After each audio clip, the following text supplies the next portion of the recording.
নাড়াচাড়া দাও, খাও, সামনে দাঁড়াও।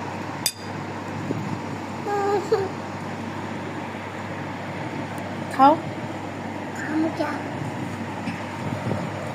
ড্রাগন নিয়ে খাও।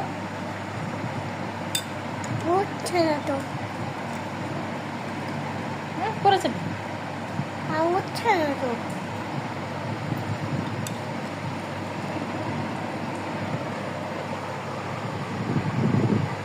কেমন?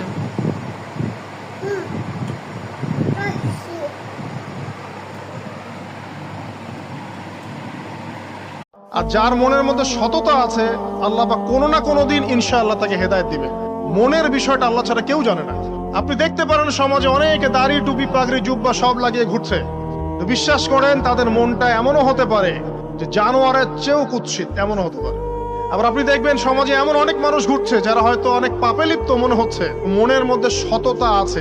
এমন অনেক মানুষকে আমরা দেখেছি যে ড্রাগ অ্যাডিক্টেড ছিল, মিউজিক করেছে, হারাম সম্পর্কের মধ্যে ছিল, নামাজ ঠিক মতো পড়ে নাই, কিন্তু যখনই আল্লাহর কথা আলোচনা হতো দেখতাম সে খুবই শান্তভাবে মন থেকে কথা শুনছে।